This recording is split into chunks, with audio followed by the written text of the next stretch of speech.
Amis internautes, bonjour ou bonsoir. Je suis Flynn Carter, accompagné des fidèles Maestro. Bonjour Maestro. Bonjour Flynn. Et Bobby Thunder. Bonjour Bobby. Bonjour. Nous vous proposons avec grande joie cette nouvelle émission qui s'intitule Catch sur table, une émission de causerie autour d'un feu qui n'existe pas.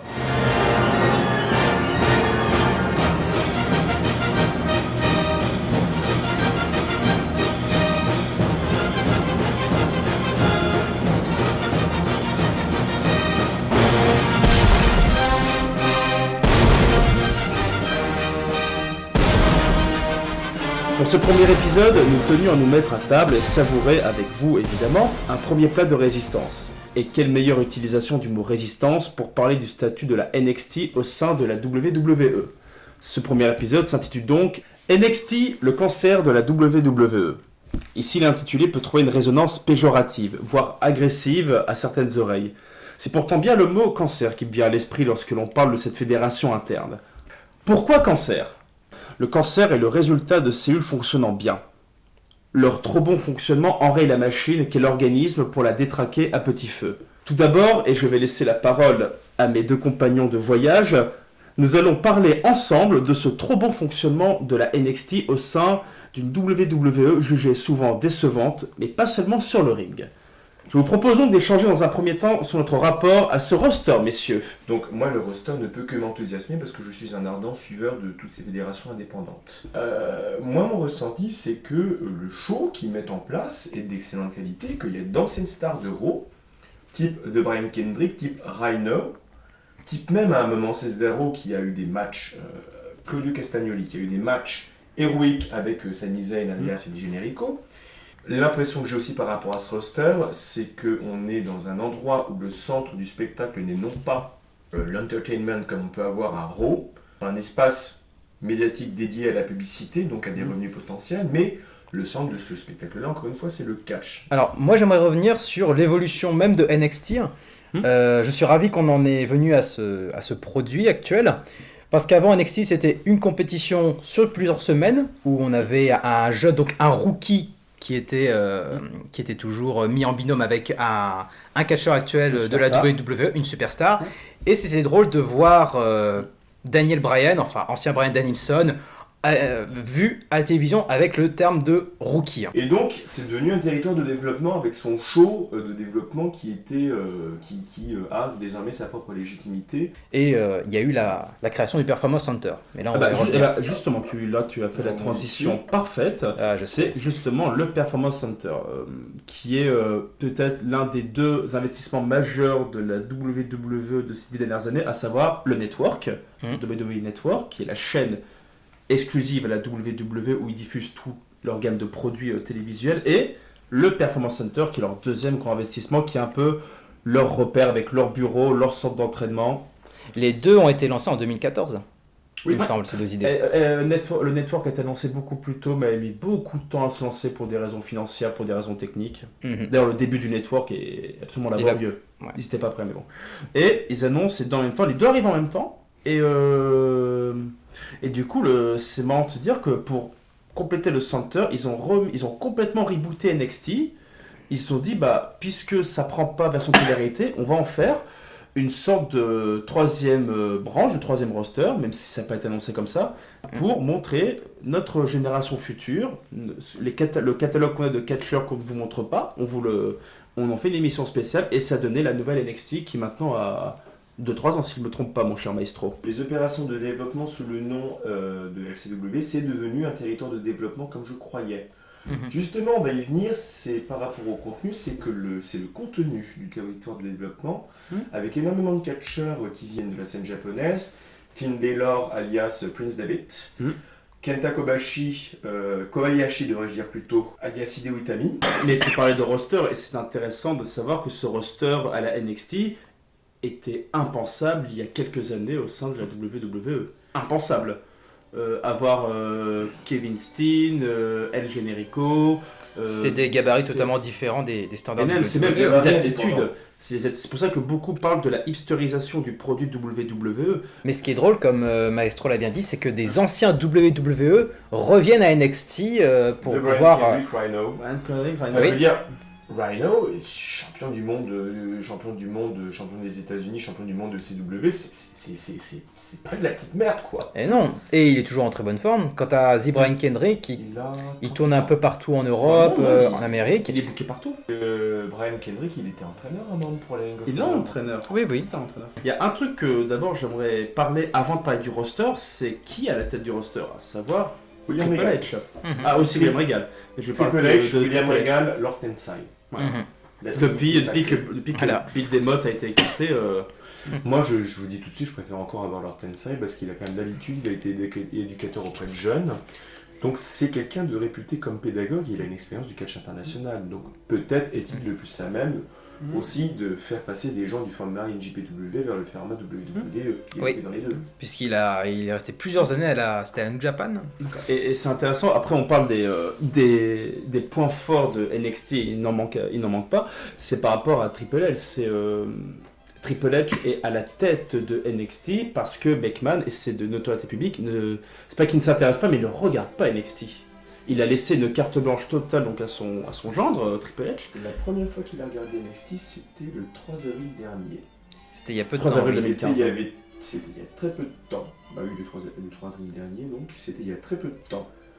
Il a beaucoup aimé la qualité in ring, mais quand il a entendu les chants Better Than Mania, c'est pas passé. C'est pas passé du tout. Oui, on va en parler d'ailleurs, on va en parler de ça. Ouais. C'est pas passé, tu m'étonnes. Mais ce qui est intéressant, c'est que Triple H, alors je ne sais pas s'il suit, forcément il doit suivre un peu ce qui se passe dans les fédérations indépendantes, qui est le plus en vue, quels sont les catcheurs. Évidemment qu'il suit, sinon il les recruterait pas. Mais non. Oui, Il... mais comparé à Vince Kennedy Mais- McMahon, qui lui, par exemple, n'a peut-être jamais entendu parler de la Pro Wrestling Guerrilla ou de la... En même temps, il est président du truc, il a des gens à qui il délègue, dont c'est le but de recruter des gens de ce genre, des Road Agents, c'est pour ça. Beaucoup se posent la question, c'est pourquoi McMahon a délégué un truc aussi important à Triple. C'est important quand même, Où est-ce NXT. que c'est Bah, C'est télévisé, ça a des audiences, ça en fait beaucoup d'ailleurs. Ouais. C'est une des émissions phares du network actuellement, et le network a cruellement besoin d'audience ces derniers temps. Moi j'ai une théorie par rapport à ça, Dis-moi. qui est la suivante, c'est-à-dire que McMahon, de toute façon, en termes de territoire de développement, il est issu de très très loin parce que ça ne l'intéresse pas. Lui, ce qui l'intéresse, c'est Raw, et on y reviendra justement, et c'est le côté espace publicitaire. Voilà. Le truc, c'est qu'il sait très bien que Triple H va reprendre la suite des opérations quand il ne sera plus à la tête de la WWE. Ou qui sera décédé. C'était peut-être pour... ma théorie, c'était peut-être qu'il a donné un truc de moindre importance. Pas un genre de placard, mais un genre de purgatoire salle d'attente en attendant que lui, pour que lui puisse en fait Se défouler. continuer de faire son truc sur Raw, etc. et mener ses petites affaires Voilà, tranquilles. parce que c'est très connu que d'ailleurs il y a eu une news il y a pas longtemps qui est tombée entre la relation entre Triple H et McMahon, c'est que en backstage de Raw, les relations sont très tendues concernant le booking. Et bien sûr, McMahon a toujours le dernier mot puisque c'est le président. C'est le grand gourou. C'est le grand gourou. C'est le monarque absolu. Il est dit que Triple H et Paul Heyman sont les seules personnes à pouvoir faire changer d'avis Vince McMahon. Voilà. Et le problème de Vince McMahon, c'est que c'est un maniaque du contrôle. Et il a mis Triple H dans une position où il ne pourra peut-être pas nuire en termes de booking. Sauf que c'est pas du tout ce qui est en train de se passer. Non. Ça Mais- se tourne contre lui, c'est mais- marrant ça. Ah, il se prend un retour de flamme, Mais brutal. Ce qui est drôle, c'est que la passation de pouvoir... Elle est annoncée. Mais elle a été diffusée, il y a eu un segment final à ce sujet où... Mais il y a longtemps, en 2012. Et justement, c'était en quelle année? Puisque 2012. Triple H dit clairement à 2012. son beau-père, tu es relevé de tes fonctions. Tu es out of touch, tu es dépassé, et en plus tu as les larmes de McMahon, et je pense que c'est des vraies larmes. Et c'était parce peut-être qu'il en est pas- 2012 ou 2013. Dans ces eaux-là. eaux-là. C'est d'ailleurs, c'est un segment où tu vois justement McMahon qui porte cette fameuse veste rose absolument immonde. Oui. Et Triple H lui dit, il avait encore les cheveux longs, et il lui dit écoute, je t'adore, tu es quelqu'un qui compte beaucoup pour moi, mais tu es out of touch, tu dois partir. Et là, McMahon les pleure. Et il n'est pas réputé, McMahon, pour être le meilleur comédien du roster. Je pense que c'est des larmes sincères. Je pense que c'était prévu. Et 2 semaines après, et c'est là où il y a eu la fameuse storyline de la grève des catcheurs, Ah oui. où tout le monde se tourne contre Triple H, et 2 semaines après, revient McMahon. Mais non, je suis toujours là. Mais ça tombe comme un cheveu sur la soupe, genre. Mais il veut Quoi pas. Je crois qu'une grosse partie de la controverse entre... c'est terrible de se dire ça, mais une grosse partie de la controverse par rapport à NXT et Raw vient de l'histoire personnelle qu'ont Stephanie McMahon l'évêque maintenant, Triple H, alias Paul Lévesque, et VKM, Vince Kennedy McMahon, entre eux. C'est ça la grosse controverse. Il y en a un qui considère que le terme entertainment est le plus important, et l'autre qui considère que le terme wrestling, n'oublions pas que Triple H est un disciple de Killer Kowalski, qui a été un très bon catcheur dans les années 50, 60, 70, à la WWF et la NWA. C'est quelqu'un qui respecte le business, quoi qu'on en dise. En tout cas, le terme de cash. Et c'est justement la grosse différence. C'est un truc, c'est un espace de publicitaire, et l'autre truc, je me répète, c'est un espace réellement de lutte, en tout cas de simulation de lutte. De toute façon, il y a une anecdote par rapport à ça. Quand Triple H est interrogé dans un podcast, un mec lui demandait est-ce que vous êtes d'accord pour le changement de format de Raw sans passer de 2 à 3 heures. Et Triple H a dit qu'il était absolument contre. Il a dit, texto, je suis contre le format de 3 heures, ça a été fait pour vendre plus de pubs. Voilà. Elle a dit cette troisième heure est horrible à booker parce qu'on doit y mettre de la pub et des combats qu'on n'a pas le temps, enfin on n'a pas le temps technique de les mettre en place parce que c'est beaucoup trop long. Mais ça a été pour faire de la pub. Il a dit ça textuellement. Un show de 2 heures, c'est déjà excessivement compliqué. 3 heures chaque semaine en plus. Tous les lundis soirs, heure de grande écoute, puisque c'est pour la partie de soirée. Les pubs coûtent très cher, donc grosse pression de la part des marques qui vendent leurs pubs à ce créneau-là. C'est une pression considérable, et Triple H, c'était un très mauvais format. Il y a aussi autre chose dont on a parlé sur internet il y a peu de mois, c'est le concept de la double frustration. On a les gars d'NXT qui sont frustrés car ils aimeraient du temps d'antenne et surtout apparaître à Raw pour être à la vue de tous et avoir des meilleurs salaires surtout. Et on a les superstars qui sont dans le roster bien ancrés depuis quelques années qui voient justement qu'à NXT ils se font plaisir, il y a cette double frustration et surtout le changement entre le public de NXT et le public de Raw. Puisque ceux qui sont adulés à NXT, une fois qu'ils sont lancés dans le grand bain, c'est qui tout double. Mais en tout cas, force est de constater que les superstars de Raw et SmackDown qui sont là depuis des années commencent à envier la toute nouvelle branche NXT qui fait beaucoup parler d'elle. Ils donnent ce qu'on appelle une carte blanche, c'est-à-dire amuse-toi. Et les membres du roster principal sont très peu, à part Cena, ils seront peu à avoir une carte blanche. Et donc, il y a cette frustration où tu as les mecs de NXT qui s'amusent, qui font des moves que tu ne verras jamais au roster principal parce que McMahon il veut pas avoir de pile driver, il veut pas avoir de prise de soumission beaucoup trop appliquée. C'est pour ça d'ailleurs que Kevin Owens, quand Kevin Steen est devenu Kevin Owens, il a retiré de son arsenal son finishing, qui était un package pile driver, et ça évidemment, c'était obligé qu'il... El Generico ne fait plus le Brain Bastard. Brain Bastard. Il ne le fait pas, pourtant, excellente prise. T'as vu avec le point c'est violent aussi. Kenta, mais pour d'autres raisons, a mis du temps à ressortir son GT à ce qu'il a lui-même créé pourtant. Alors, en l'occurrence pour Kenta, c'est différent. C'est différent parce que c'est quelqu'un, dans un premier temps, c'est complètement fondu dans le format NXT WWE. Et là où ça devient ironique, c'est que Triple H et ses comparses se sont dit non mais on veut que tu nous fasses du Kenta. Et donc Triple H, pour venir sur l'île, Triple H accorde une grande liberté à ses catcheurs du point de vue des promos, du point de vue des combats. Et en cela d'ailleurs, Bill DeMott, quand il était encore en charge de l'entraînement, était un peu contre ça. Parce qu'il voulait cadenasser, un peu à la McMahon, il voulait cadenasser le show à la minute. Et McMahon, c'est très connu, ces shows de Raw, c'est au minutage près. J'y vais, dure 2 minutes, il y aura telle prise, pas une de plus, pas une de moins. Main Event fera 15 minutes avec coupure pub à la 7ème minute. C'est extrêmement formaté. Après, et les enjeux financiers et les enjeux publicitaires sont absolument pas les mêmes entre Raw et NXT, mais il y a le roster principal n'a aucune ou très peu de liberté. Le dernier qui a pris la liberté s'appelle CM Punk. Et il le paye encore. Il arrive qu'à Raw, ils arrivent à mettre en main event 2 catcheurs qui sont ovationnés par le public et qui vont tout donner. On a eu des exemples avec Seth Rollins contre Daniel Bryan. Il y a de temps en temps, quand ils le souhaitent, ils disent ces deux-là fonctionnent très bien ensemble, on vous donne ce match. Mais ce qui est drôle d'ailleurs dans le roster de NXT, c'est qu'il n'y a pas tant de gros bonhommes que ça. Il y a Bull Dempsey, il y a Baron Corbin, il y avait un certain Mojo Rawley, mais il y a très peu de gros gabarits à NXT. Non. Et moi, il y a un truc, et tu as commencé à l'esquisser en parlant du roster des lutteuses à la NXT, c'est les bienfaits qu'a apporté cette fédération au sein de la WWE. Et première chose, moi qui me saute aux yeux, c'est la division de lutteuses, pas de divas, parce que les officiels font eux-mêmes la distinction entre les divas de Raw et SmackDown et les lutteuses de NXT.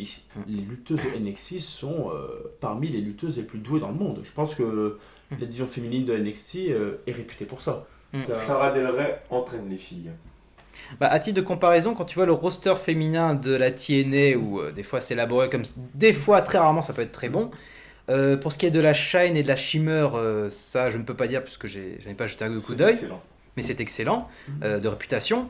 Force est de constater que les catcheuses de NXT vont mettre le palier très haut. C'est marrant de constater déjà la différence entre les capacités physiques des divas du roster principal et des lutteuses de NXT, et surtout la façon dont elles sont traitées, de la façon dont elles sont montrées, qui est très différente. À la WWE, les femmes, depuis pas mal de temps, se sont montrées comme des femmes objets. Des femmes qui luttent en bikini ou en maillot de bain, qui servent de produits dérivés à Total Diva. Et qui ont souvent un rôle réduit de manageuse.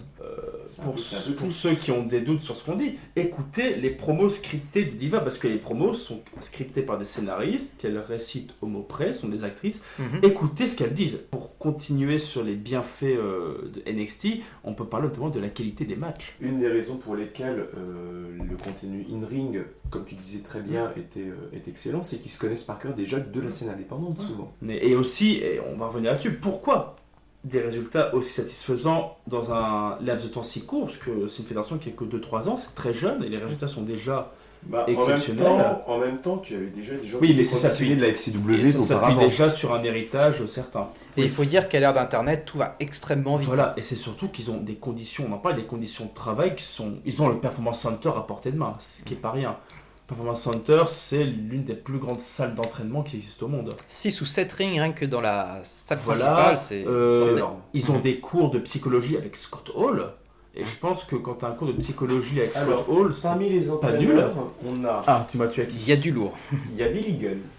Oui. Fabuleux, c'est Il y bien. a Dusty Rhodes. Gérald Grisco s'occupe du recrutement. Jason Albert est l'entraîneur en chef par intérim. L'autre road agent, c'est William Regal, évidemment. Michael Keegan au créatif, ça je ne sais pas qui c'est. Norman Smiley, Robbie Brookside, Sarah Amato alias Sarah Del Rey, Steve Kearn alias Skinner, très très grand catcheur des années 80. Skinner. Terry Taylor aussi s'occupe de l'entraînement. Terry Taylor alias le Red Rooster qui était un excellent technicien. Et bientôt il y aura Goldust. D'ailleurs pour moi une dernière grande réussite du roster de NXT, c'est ce qu'ils deviennent, enfin pour la plupart, ce qu'ils deviennent dans le roster principal. Rollins est l'actuel champion de la WWE suite à un cash au main event de WrestleMania 31. Dean Ambrose qui est... Le Shield en général est une réussite. Les trois du Donc Shield, là on parle des réussites... là on parle, avant d'attaquer les aspects négatifs, les bons bookings post-NXT, Rollins, qui pour moi a un début de règne exceptionnel. Il a eu un match contre Neville à Raw qui est exceptionnel. Exceptionnel. Neville serait capable de tirer un bon match d'un manche à balai. Ils ont du gabarit équivalent. Donc ça, c'est exceptionnel. Reigns, même s'il a un booking extrêmement foireux, on va y revenir, est très apprécié en coulisses et même des officiels. Et il a quand même sorti quelques bons matchs contre Orton à SummerSlam, contre Daniel Bryan à Fastlane. Le Shield a été... Les trois, ils ont des matchs exceptionnels. Ils ont fait la rivalité contre le frère Dust. Daniel Bryan est une réussite de NXT. Oui, Daniel quand c'était Bryan. la première saison. On va Wyatt parler de la... Wyatt Barrett est une réussite du... La Wyatt Family aussi. Oui, la Wyatt... oui, Lucas Harper est une réussite de NXT, on va dire. Plutôt. Voilà. Alors que Eric Rowan, il est perdu dans les langues. il avait le physique pour être dans la Wyatt Family, Et c'est tout. mais c'est Bray Wyatt qui a largement explosé. Paige, adulée dans la communauté des divas, très bonne lutteuse. Même ça apporte justement un souffle de fraîcheur dans ce roster qui était cloisonné depuis des années. C'est des années qu'il n'y a pas eu de changement majeur, ou si peu. Et là, tu as un nouveau vent d'air frais avec ces arrivées-là. Par rapport aux aspects négatifs qui sont aussi des aspects positifs, justement, le fait que tu commences à avoir une espèce de concurrence interne fait que peut-être que les mecs du main roster vont un petit peu se bouger les fesses pour faire en sorte de sortir enfin des bons matchs. Après, ça dépend des bookers. Pour rebondir sur ce que tu disais, Bobby, c'est évidemment cette espèce de désamour, respect qu'il y a entre les catcheurs de Raw et SmackDown envers NXT, ce qui a des aspects négatifs. Et un autre aspect négatif dont il faut parler, c'est qu'on a parlé des bons bookings des arrivants de NXT au roster principal, mais il y a aussi les ratés. Alors le premier match de Charlotte à Raw il y a quelques mois, elle perd au bout de... Alors qu'elle est championne NXT, elle perd au bout de 2 minutes contre Natalia à Raw en direct.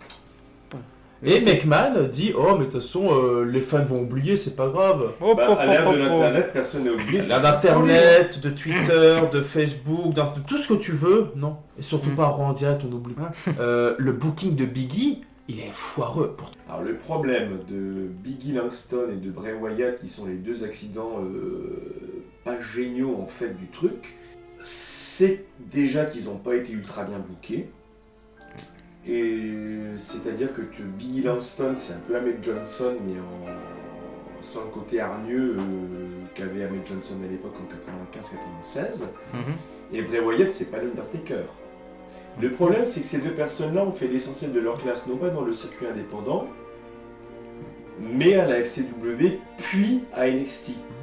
Bon, et t'en as un, bon, je crois que Bray Wyatt a quand même un background de lutteur, mais il a un physique atypique, et c'est compliqué pour lui, puis il a été souvent blessé, enfin bref. Et il est très fragile physiquement. Il est fragile physiquement, donc il n'arrive pas à prendre le rythme, il est meilleur en manager qu'en catcheur. Au micro, il est exceptionnel. Ça dépend de ses matchs, des fois il peut être très bon, tout dépend de l'adversaire. Tout dépend, quand il est face à Bryan, il est exceptionnel. T'as vu ses coéquipiers, après Bryan, voilà. Et le truc, par rapport à Biggie Langston, c'est un haltérophile qui a certainement fait beaucoup d'efforts et qui va être intéressant à terme, mais il a été soit trop vite pushé, soit mal pushé, enfin je le vois pas aller en haut de la carte quoi. Bah en fait Biggie Langston, ce que les commentateurs soulignaient c'était sa vitesse, son agilité pour un bonhomme de son gabarit. C'est le cas, mais quand tu regardes ce que fait Uhaa Nation à Dragon Gate, bon il va passer par NXT lui aussi, hein. Quand tu vois la souplesse de Willie Mack, qui lui fait ça. Uhaa Nation, tu m'as montré, mais c'est hallucinant. Oui, et même Willie Mack qui a fait ses débuts à la Lucha Underground, bref, lui aussi c'est un gros gabarit, mais extrêmement rapide. Donc Biggie, il est fluide, comme peut l'être un Bobby Lashley, mais je me dis, il manque quelque chose. Après, pour moi, le booking le plus raté, c'est Bo Dallas. Et pourtant, là, tu trouves que c'est plus raté? C'est raté. Ah, j'en ai d'autres. Pour une raison, c'est que c'est fils de Rotonda. Oui, le frère de Bray Wyatt. C'est un fils d'eux. Les deux sont fils Il a été à NXT, il a été catapulté, mis en avant comme le nouveau Cena, la personne intègre qui s'entraîne tous les jours. Il arrive à Raw, où déjà très mauvaise réputation de la part des fans parce que tout le monde sait que c'est un fils d'eux et que physiquement, travailler ring n'est pas ouf. Mais tu sais que déjà NXT il était mal perçu parce que comment il gagne la ceinture NXT? Il fait juste un belly to belly suplex à Big E. Bah c'est sa prise de finition le belly. C'était sa prise de finition sur un gros gabarit comme Big E et il gagne là-dessus. Ah c'est pas crédible, une seule seconde et déjà à partir de là il s'était fait une mauvaise image à NXT. C'est pas bon. Et dernier exemple en date, l'équipe Ascension. C'est raté le booking. J'ai lu que par rapport à l'Ascension, il les dénigrait. Il les dénigrait en disant qu'ils essayaient de porter le sac des Road Warriors et qu'ils n'y arriveront jamais. Bon, après, l'équipe elle vaut ce qu'elle vaut, moi je suis pas très fan. À peu près pour les mêmes raisons. Mais même l'Ascension à NXT, ils faisaient exactement la même chose, donc j'ai jamais vraiment accroché à leur style. Non. Et pourtant, ça a été les plus longs champions par équipe de NXT. C'est des gros gabarits qui ont une certaine prestance dans cette gimmick, mais non, In-Ring, moi j'ai jamais accroché personnellement. Mais c'est dingue de te dire que, vous voyez, on a parlé de Biggie, de Bo Dallas, de l'Ascension et de Charlotte, mais il y a d'autres exemples, c'est surtout... Tous les échecs que vous citez de mecs qui sont passés par NXT sont passés par la FCW. C'était des parfaits opposants par rapport aux mecs qui viennent de la scène indépendante, mais peut-être devrait-il rester là. Mais c'est pour te dire qu'un mec qui est ovationné à NXT et qui fait des... Tous ceux qu'on a cités ont quand même sorti des bons matchs. Même Bo Dallas a sorti un bon match de l'échelle. Parce qu'il avait de très bons opposants. Des opposants exceptionnels même. Et te dire que... Passer à la moulinette. Parce que booking raté, ou parce que mauvaise gestion, ou parce que boycott, dans le cadre de la son, JBL, c'est un boycott. Dès le début, il les a sabrés. Il leur a même pas laissé une chance. Ou un changement de gimmick, à tel point que c'est devenu un peu une plaisanterie sur Internet. On avait parlé de Kalisto, qui en passant à Raw allait se voir attribuer une gimmick de coiffeur gay, mais ça s'est pas fait heureusement, mais il parlait de Mighty Mouse pour Adrian Neville, et ils ont beaucoup joué là-dessus. Quand il a fait son arrivée à Raw, il est arrivé avec une cape. Mais tu sais quoi, en même temps, Shane Helms, de Hurricane Helms, c'est un bon gimmick. Et Adrian Neville, il serait capable de faire en sorte qu'il soit bien. Après, lui, il n'a pas besoin de gimmick tellement il est fort, mais bon, il est fort. Pour parler forcément de la NXT, c'est bien aussi de parler de Raw et SmackDown. Parce que c'est un peu le comparatif. Enfin, plutôt parler de Raw parce que SmackDown, la deuxième branche réelle, c'est NXT actuellement. D'ailleurs, beaucoup de fans considèrent NXT comme. T'as raison. Parce que les événements marquants, les matchs incontournables, tout ça, c'est à Raw. C'est dans les 3 heures de Raw. Et c'est intéressant, et on en parlait avec Maestro en off. En préparant une autre émission, c'était le conflit qu'il y a eu pendant des années entre Raw et SmackDown. Et en sachant que SmackDown... Ça, c'était une ligne d'émulation et c'était bien pour le produit. Voilà. En sachant que... Mais même, outre la rivalité scénarisée, la rivalité au niveau de la qualité de ring. Pendant des années, SmackDown passait devant Raw au niveau de la qualité sur le ring. Et tu vois, c'est marrant parce que cette rivalité scénarisée, elle est aussi vraie en backstage. McMahon, c'est avéré... était très mécontent quand on disait que SmackDown est un meilleur show que Raw. Parce que SmackDown n'est pas en direct, SmackDown ne génère pas les mêmes profits publicitaires, alors que Raw, c'est du direct, enjeu publicitaire beaucoup plus important, roster beaucoup plus important, parce que c'est là où il met son John Cena, son Triple H... L'émission la plus ancienne aussi. Voilà, c'est l'émission la plus ancienne. Donc c'est la plus vieille sitcom des États-Unis. C'est son bébé, c'est son enfant, McMahon. Parler du cancer de l'eux qu'est la NXT, on parle de McMahon. La NXT, le cancer de McMahon, c'est tout dépend ça le vrai intitulé. Tout dépend après de ce que tu considères être le cancer. Est-ce que c'est NXT qui est le cancer de McMahon ou est-ce que c'est le McMahon qui est le cancer finalement de la WWE? Ça se pose dans les deux sens, je suis d'accord avec toi. La question est interchangeable. Parce que la vérité, c'est que, et ça on en parlera un petit peu ensuite, c'est que grâce à NXT, NXT c'est quand même censé être l'avenir de la WWE en termes de roster.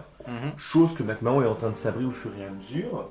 Ah oui, mais ça on va en parler, ça bref. Pour la simple et bonne raison que les débuts, sauf dans certains cas, sont toujours assez foireux. Mais la vérité c'est que c'est Paul Levesque, Triple H qui était à la charge, mari de Stephanie McMahon. Voilà, fille du patron qui est en fait l'héritière de l'Empire. C'est une histoire de famille tout ça. Hein. C'est bien sûr. Un petit peu comme le Front National, c'est une histoire de famille. Hein. Complètement. Dans les deux cas, c'est un empire familial, c'est une dynastie même. C'est vraiment que la famille, c'est vraiment une querelle de tendance et c'est vraiment une querelle de cycle. C'est-à-dire que McMahon est en fin de cycle mais ne veut pas lâcher. Et Triple H est en train, grâce à son contenu in-ring sur NXT, de pas... En tout cas, d'avoir le succès d'estime qu'il a toujours eu en coulisses plus ou moins, quand bien même c'était le beau-fils du patron, blablabla. Mais il est quand même respecté de l'industrie, il est respecté de ses catcheurs parce qu'il les traite quand même plutôt bien, plutôt de façon sympathique. Et en fait, on est en train d'assister à un renouvellement de cycle avec Triple H qui a de son côté les forces vives du truc. C'est-à-dire que, imaginons maintenant une espèce de présent futur dystopique où Triple H se barre de la WWE avec tout son roster. Shane McMahon et Stephanie McMahon investiraient dans la nouvelle fédération, je pense. Parce qu'ils en ont peut-être un petit peu marre aussi du père, ça je ne sais pas, c'est une extrapolation. On ne sait pas. Mais tu vois le parallèle. Mitsuhiro Misawa à la tête du comité directeur de la JPW en l'an 2000, qui était le dépositaire de Giant Baba, le légataire des Giant Baba en termes de tendance. Makoto Baba veut revenir à un truc plus old school, lui dit il faut qu'on change, Mitsuhiro Misawa. Qu'est-ce qu'il fait? Il se barre avec tout le roster. La AJPW ne s'en est jamais remise. Dans un présent dystopique, si Triple H se barre avec le roster, et avec certains investisseurs qui miseront dessus, parce qu'il a quand même, et même le respect de la part de certaines personnes, type Jim Cornette, quoi qu'on en dise, type même toutes les personnes de l'indépendant, parce que c'est leur donner une forme de visibilité, et VKM il est mal. Mais on en parlait en off tous les deux Maestro. Moi j'ai une théorie sur Triple H. Moi j'appelle ça la théorie des cheveux, je ne plaisante pas. Après son match contre Brock Lesnar à SummerSlam 2012, qui n'est pas un bon match, je suis sûr que Triple H a eu un déclic. Et je crois que c'est 2-3 mois après, il se rase la tête. Et a cette nouvelle coupe de cheveux qu'on lui connaît. Parce qu'il savait qu'il allait reprendre les rênes de la... Enfin, c'était là où il était en train de devenir le sous-directeur de Raw, en gimmick et dans la réalité. Et à partir du moment où il s'est coupé les cheveux, c'est là où il a dit qu'il catcherait plus qu'une ou deux fois par an. Il s'y est tenu. Et c'est là où il a commencé à prendre les rênes de NXT. Et je suis sûr qu'il a pris 6 mois, 1 an pour réfléchir, rien que ça. Parce que je trouve qu'il y a une évolution dans le personnage. Assez radicale. Outre le look, déjà le look, considérable. Avant, il arrivait en veste en cuir avec son t-shirt estampillé WWE Shop et sa coupe de cheveux, son set jammer. Maintenant, costard, cheveux taillés nickel, costume magnifique, cravate bien mise. Corporate à mort. Beaucoup plus charismatique que quand il était Beaucoup. à la game. Je suis sûr qu'il a repris des cours de théâtre, voix beaucoup plus posée, bien meilleur au micro, déjà qui était pas mauvais au micro, bien meilleur au micro, beaucoup plus calme, posé, beaucoup plus crédible. Et il s'est fait un carnet d'adresses monstrueux. Le mec a quand même ramené Bruno Sammartino. Il a ramené Sammartino. Jack the Snake, il Jack a the Snake. ramené Scott Hall, il a ramené l'Ultimate Warrior, Feu le Ultimate Warrior. Personne n'a- Il a réussi à convaincre Bob Backlund de prendre sa retraite. En tout cas, la WWE, c'était pas que de son fait. Et il a réussi à convaincre la famille Poffo, la famille Poffo. de Randy Savage, Oui. à avoir Randy Savage intronisé au Hall of Fame alors que il y avait une hit monumentale légitime pour les raisons qu'on sait entre lui, Randy Savage, et Vince Kennedy McMahon, qui n'a jamais supporté que Randy Savage se barre. C'est te dire le bagou du bonhomme. Ah non, mais il a Avec quelque chose. évidemment le carnet de chèques et les sous qui viennent après, parce que tous ces gens-là ne sont pas venus sans rien. Il se dit, là pour le coup on est dans la spéculation, que Lesnar qui re-signe pour les 3 prochaines années, c'est Triple H, c'est pas McMahon. Ça m'étonne pas. McMahon, pendant des mois, s'est cassé les dents. Lesnar a dit, pendant 3 mois, je m'entraînais à faire un retour à l'UFC. Et il a dit que Triple H lui a fait une offre qu'on ne peut pas refuser. Triple H. La raison pour laquelle, encore une fois, il a autant de succès dans le cadre de NXT et il va en avoir dans le cadre de la WWE, en tout cas en termes de booking et de contenu, parce que par rapport au contenu publicitaire, ça va en pâtir forcément, c'est que c'est un mec qui a été catcheur, c'est un fils de la NWA et du catch old school, et c'est quelqu'un qui, en termes d'athlète, et en termes de promotion, et en termes de comment il a mené sa carrière, alors que c'était pas le mec le plus talentueux de la bande à la base, il a quand même un choix de carrière impressionnant. D'ailleurs, j'encourage les gens à voir la vidéo de Max Landis à propos de Triple H, interprété par une femme, qui est géniale. Et ça apprend beaucoup de choses sur le catch non initié, je trouve. Je trouve que c'est une bonne vidéo récap. C'est une des meilleures vidéos en la matière, et ce sera. Il te dit que le catch, la lutte professionnelle, tu as tout ce que tu veux dedans, sauf de la lutte. Quelque chose qu'on a embrassé mais qu'on peut réévoquer, c'est le boycott de McMahon envers NXT qui est flagrant. Il y a un exemple qui me vient à l'esprit. Pendant les Arnold Classic Awards, NXT a tenu un show en direct à Columbus dans l'Ohio.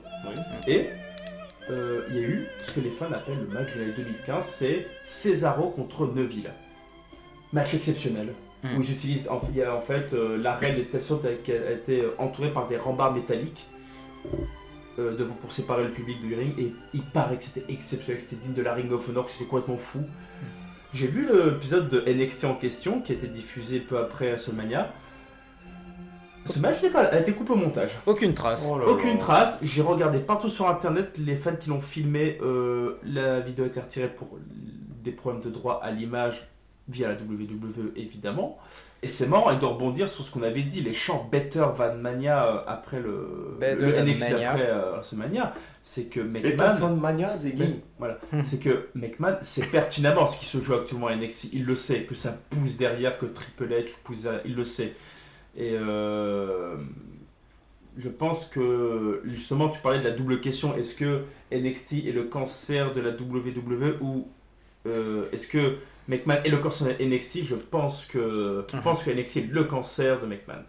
Clairement. Je pense que McMahon le sait, qu'il en souffre. Et qu'il en souffre terriblement. Et donc, comment vous pensez que ça va s'articuler d'ici 5 années hein? Donc, en tout cas, est-ce que NXT va devenir indépendant ou sera toujours attaché au... Sera toujours attaché, mais avec Sera une, toujours avec une qualité in-ring moindre. C'est pas possible avec les tensions qui sont en train de se mettre en place qu'il garde un truc pareil trop longtemps. Voilà. À moins qu'il ne devienne indépendant, mais c'est pas par rapport au rapport qu'a Triple H avec sa belle famille et par rapport à tout ça, ce n'est pas dans son meilleur intérêt. Son meilleur intérêt est d'attendre tout simplement que le vieux canne pour pouvoir prendre les rênes. Ouais. C'est triste, mais il y a ça à prendre Et en ça compte. peut être une conclusion, c'est que Triple H aux commandes de la NXT, c'est pas anodin. Il a pendant toute sa vie eu cette gimmick de roi des rois. Et là, on lui a enfin donné un poste de roi, mais d'un tout petit royaume. Et c'est vraiment intéressant ce parallèle entre ce mec qui a une gimmick de roi toute sa vie et il l'est devenu, mais D'un petit royaume. comme l'a été sa vie personnelle, il a toujours voulu être champion, régner sur tout le monde, il l'a obtenu. Et là, il se dit que le vrai combat pour lui commence maintenant. C'est le vrai titre, c'était pas être champion. Donc c'est un parallèle intéressant, ne serait-ce qu'en termes de comment tu façonnes un personnage par rapport à ça. Si Vince Kennedy McMahon était intelligent, il permettrait cette émulation en se disant que le contenu serait meilleur.